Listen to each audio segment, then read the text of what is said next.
자연스레 제가 쌓아온 인간관계도 다양한 분야의 사람들로 가득 차 있었죠. 그중 대학을 갓 졸업하고 들어갔던 첫 회사 때부터 인연을 이어오던 철강회사 부장님과 오랜만에 식사자리를 갔던 중이었어요. 부장님께서는 요즘 회사에 괜찮은 사람이 하나 있는데 저랑 나이도 비슷하고 성격도 순둥해 마주칠 때마다 제가 자꾸 생각난다 하셨죠. 하도 어릴 때부터 봐오던 분이라 저를 딸처럼 생각해 주셔서 누가 채가기 전에 저한테 소개시켜주고 싶다 하셨어요. 결혼 생각도 있고 마침 남자친구도 없는 참이라 남편을 소개받게 됐습니다. 남편은 알고 보니 대기업 출신에 생각보다 더 다정하고 배려심 넘치는 사람이었어요.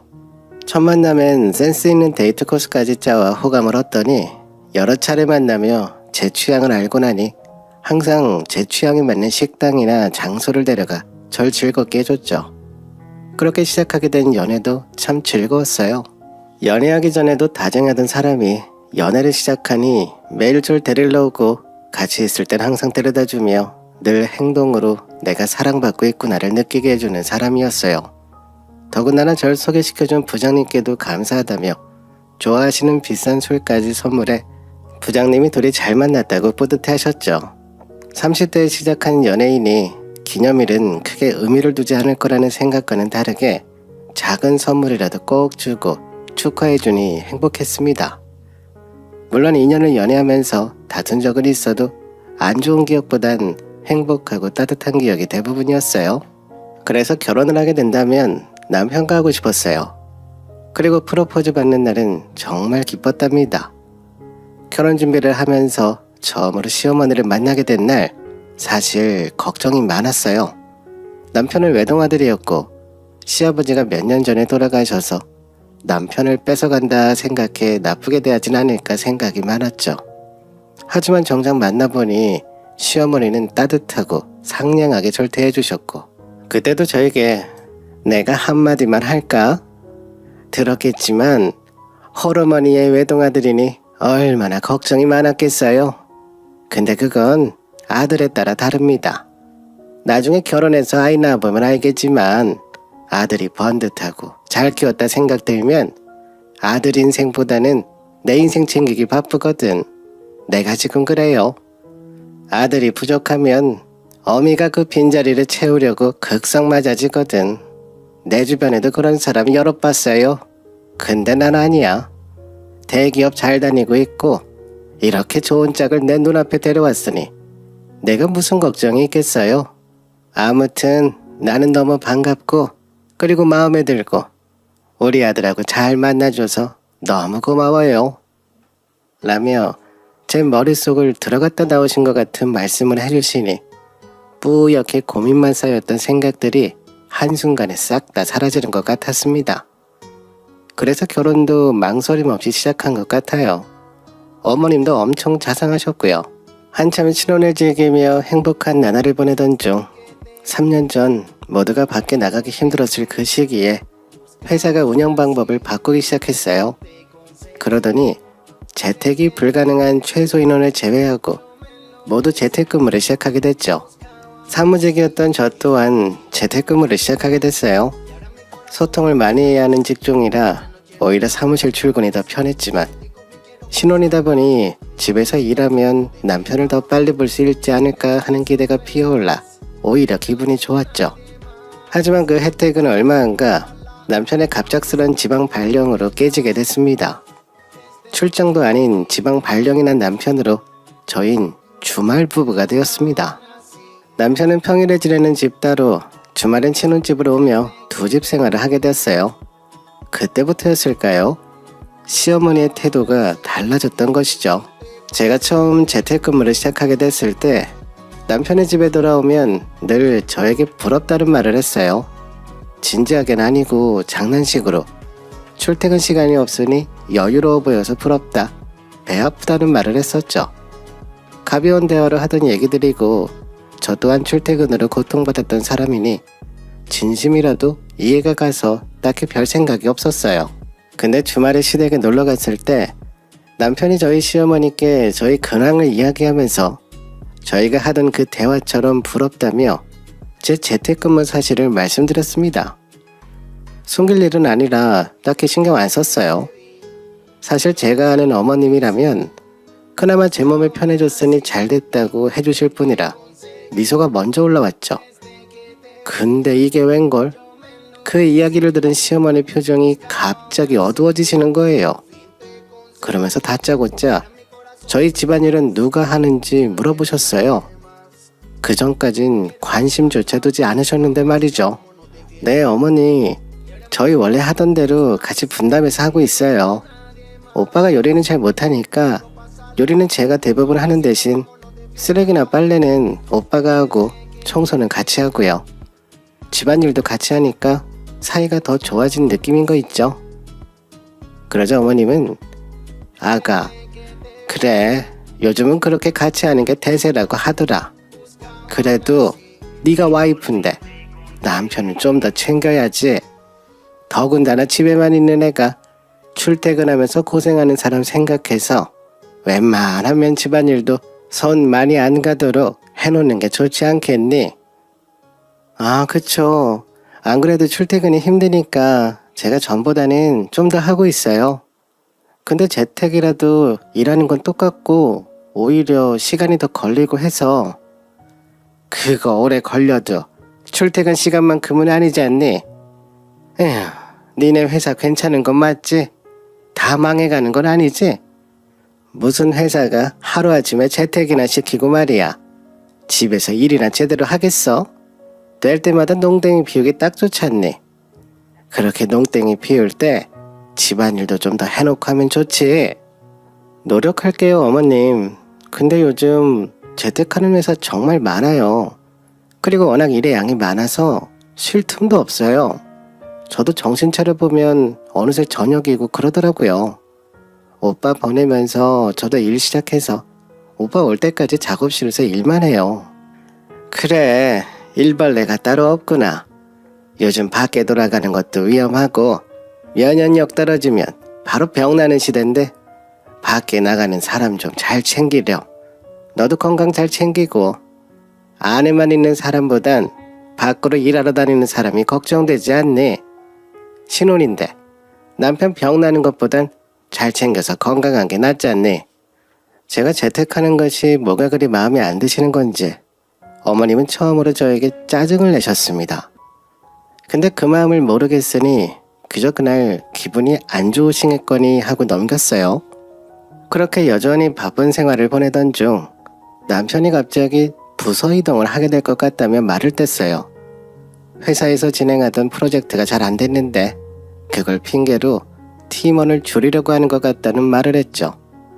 중요한 프로젝트라 들었는데 생각보다 남편은 별로 신경을 안 쓰고 참여율도 적은 것 같아 관계가 없는 줄 알았는데 아니었나 봐요. 그리고 며칠 후 남편은 부서 이동이 아닌 지방 발령이 났습니다. 잘 다니고 있던 본사에서 왜 갑자기 지방 발령이 난 것이냐 물어도 남편은 본인도 모르겠다는 대답밖에 하지 않았어요. 길게 말하지 않는 걸 보니 본인이 가장 속상했겠거니 하고 더 묻진 않았습니다. 다만 지방 발령이란 게 회사 내에서 입지가 좋지 않다는 뜻이 아닌가라는 생각이 드는 건 어쩔 수 없더라고요. 그래도 남편의 회사 입지보다 당장 연고도 없는 지방에 내려가 고생해야 하는 남편 걱정이 먼저였어요.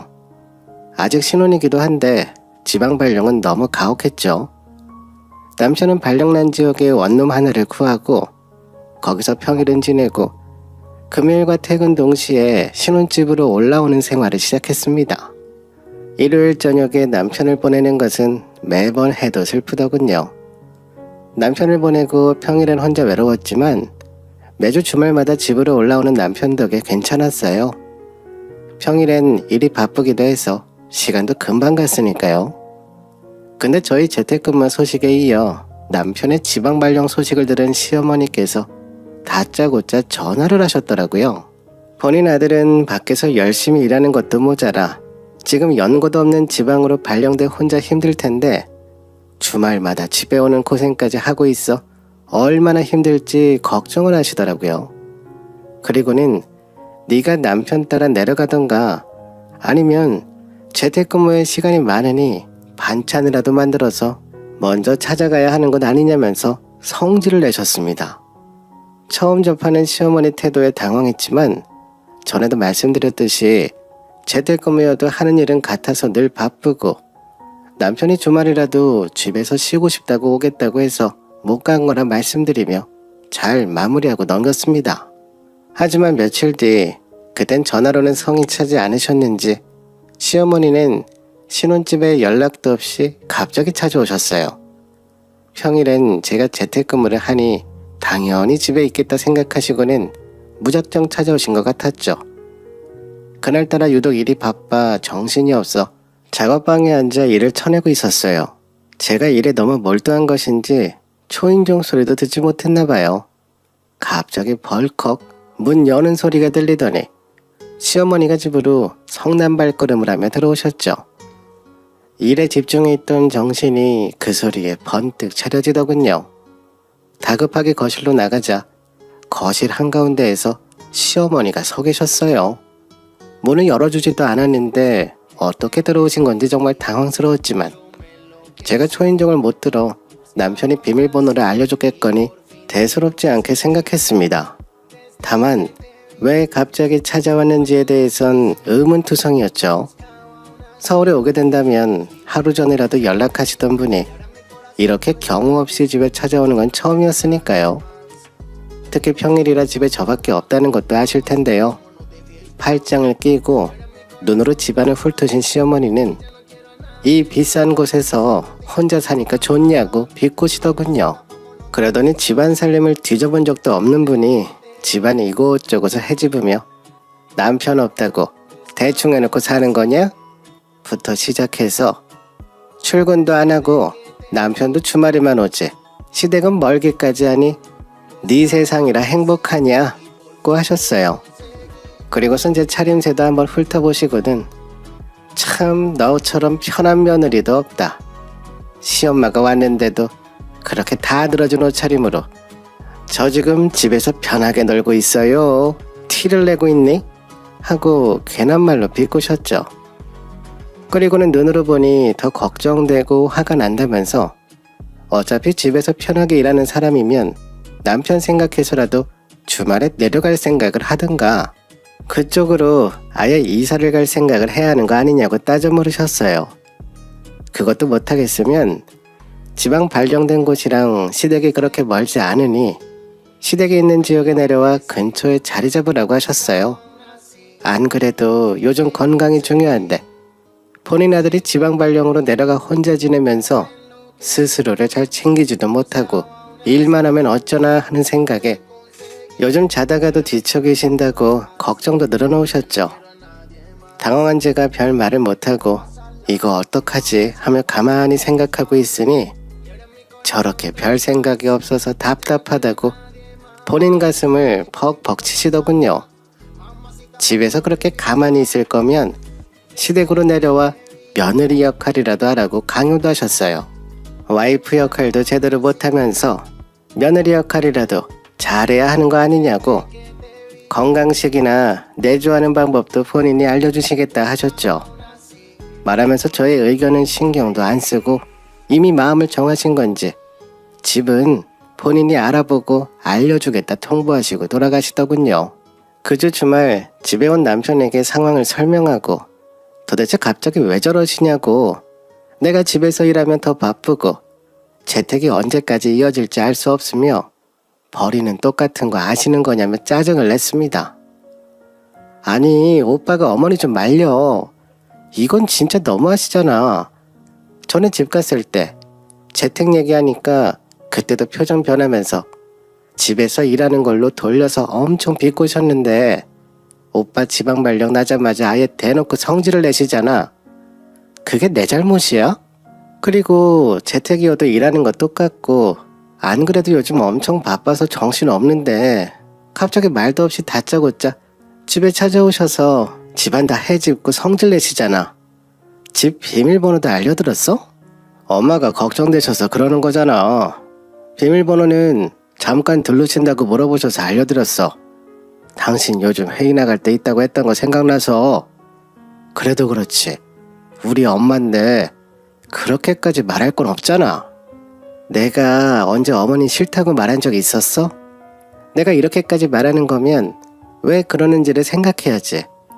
나한테 너무하다 다그칠 게 아니라 어머님 말씀하시는 거 들어보면 난 집에서 빈둥대는 한량이고 오빠만 온갖 고생 다 시키는 나쁜 사람이야. 지방 발령은 내가 시킨 것도 아니고 신혼이기도 하고 집에서 쉬고 싶다고 주말마다 오빠가 올라오겠다며. 나도 주말 부부하는 거 싫어. 누가 남편이랑 신혼부터 이렇게 떨어져 살고 싶겠어? 안 그래도 서러운데 이건 아니지. 근데 남편은 본인 어머니가 아들 걱정에 그러신 건데 그거 하나 이해 못하냐는 태도니 결국 일주일 만에 본 남편과 제대로 된 인사를 나눌 틈도 없이 다툼이 이어졌습니다. 그렇게 남편이 집에 온 주말 이틀을 내리싸우다가 남편이 어머니께 말해보겠다는 결론으로 다시 바쁜 평일 생활을 각자 이어나갔죠. 근데 잘 말해보겠다는 남편의 말은 거짓이었는지 아니면 잘 안 풀린 건지 시어머니는 더욱 제게 연락하시며 본인의 의견을 제가 받아들이도록 강요하셨습니다. 매일 전화하셔서 처음엔 차갑게 말하시더니 나중엔 타이르기까지 하시는 것이었습니다. 어머님의 말은 이거였어요. 혼자서 큰 집을 놀리고 지방의 원룸이어도 집을 하나 더 구해 사는 것은 너무 돈 낭비라는 것이었죠. 왜 굳이 돈을 두 곳이나 나가게 하냐면서 돈이 아깝다고요. 재택인 사람이면 어디서 하든 상관없는 거 아니냐면서 아직 신혼인데 둘이 바짝 벌어 돈 모을 생각을 하라고 하시더군요. 시댁에 있는 지역은 집값이 서울보단 저렴하니 집도 좀 더 좋은 곳을 구할 수도 있는데 집에서만 일하는 너도 그게 더 좋지 않겠냐 설득하셨어요. 근처 살면 집안 살림도 본인이 챙겨줄 수 있으니 더 일에만 집중할 수도 있을 거라고요. 그리고 평일엔 어차피 빈집이나 다름없을 건데 여러모로 낭비가 맞다고 확신하듯 말씀하셨어요. 시어머니의 말을 들으면 들을수록 저의 존재와 제가 하는 일들은 시어머니 안중엔 없는 것이라는 게 확실해졌어요. 정말 솔직히 말해서 남편 없이 제가 싱글이라 해도 그 정도 평수의 집은 제가 유지도 하고 그러면서 돈도 모을 수 있는데 대체 뭐가 낭비고 뭐가 너무하다 하시는 건지 스트레스가 점점 쌓이면서 더 이상 말을 듣고만 있으면 안 되겠다는 생각이 들었죠. 여느 때와 같이 점심이 막 넘어간 즈음에 걸려온 전화에 여느 때와 같이 듣지 않고 말씀드렸습니다. 계속 빈집이라 하시는데 저 매일 집에 있다고요. 그리고 저에게 집은 쉬는 공간도 되지만 출퇴근하는 직장도 된다고 했습니다. 매일 여기서 출퇴근하면서 노는 것이 아닌 일을 하고 있고 전에도 불쑥 찾아오셨을 때도 바쁘게 일하느냐고 어머님 오신 것을 좀 늦게 깨닫고 뛰쳐나온 것 보시지 않았냐고도 했어요. 그리고 저희가 서울에 신혼집을 차린 이유는 둘 다 회사가 서울에 있어서라고. 남편도 결국엔 서울에 본사가 있고 저도 중요한 프로젝트엔 회의도 다니면서 아예 안 나가는 것이 아니라 사무실에 종종 간다고도 말씀드렸어요. 재택이라고 똑같이 일하면서 바쁘게 왔다 갔다 더 일하는데 자꾸 저를 집에서 노는 한량으로 보시는 것 같아 속상하다고 했죠. 남편이 지방 발령이 났고 저도 재택이지만 이사를 생각하지 않는 이유는 제가 지금은 재택이지만 언제 바뀔지 모르는 상황이고 남편도 다시 본사로 이동할 수 있으니 가능성을 보고 집을 유지하고 있는 것이라 말씀드렸어요. 사실 말하면서도 왜 이걸 다 일일이 설명해야 하는지도 이해가 안 갔지만 저를 이렇게 계속해서 괴롭게 하시는데 말씀은 드려야지 어떡하겠어요. 시어머니는 제가 처음으로 대답을 빙자한 말대꾸와 반박을 하니 당황하시는 것 같았어요. 처음으로 의견 강요를 멈추시고 물러나시더라고요. 저는 이렇게 생각보다 평화롭고 대화를 통해 설득이 되어 이사 강요권은 마무리된 줄 알았습니다. 그런데 그 주 주말 집으로 올라온 남편에 의해 포기하신 게 아니라 잠시 물러나신 거라는 걸 알게 됐죠.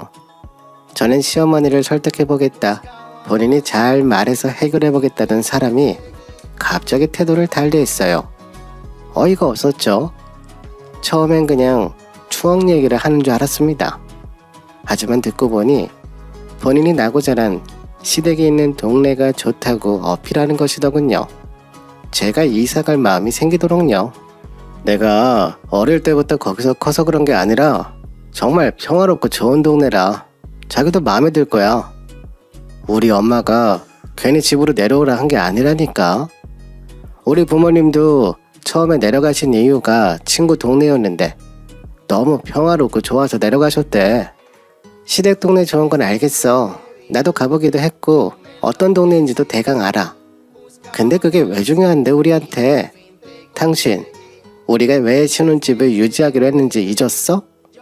남편은 본인도 처음엔 유지하는 것이 맞다 생각했는데 길게 보니 지금의 우리 결정이 너무 낭비인 것 같다고 했어요. 며칠 전에 시댁에 잠시 가보니 동네가 다시 보이면서 생각이 좀 바뀌었다고요. 나중에 우리도 아이가 생길 거고 그러면 그 전까지 대비를 해야 하는데 지금 너무 쓸데없는 돈만 나가게 해서 모아야 하는 돈도 낭비하고 있는 것 같다고요. 나중에 아이를 키우기 시작하면 더 모으지 못한 것에 후회할 것 같다는 얘기도 하더군요. 어차피 저는 재택이 대부분이고 회의도 가끔 있는 것이고 본인도 시댁이 있는 동네면 지하철 타고 출퇴근할 수 있고 좀 오래 걸리더라도 집에서 출퇴근하는 거라 괜찮다고 하더군요. 결국엔 이사 가자는 얘기였어요. 본가로 내려가면 본인 어머니가 살림도 봐주신다고 하니 저도 편할 거라 하더군요. 정 싫으면 아기가 태어나기 전까지만이라도 돈 모은다는 생각으로 내려가자.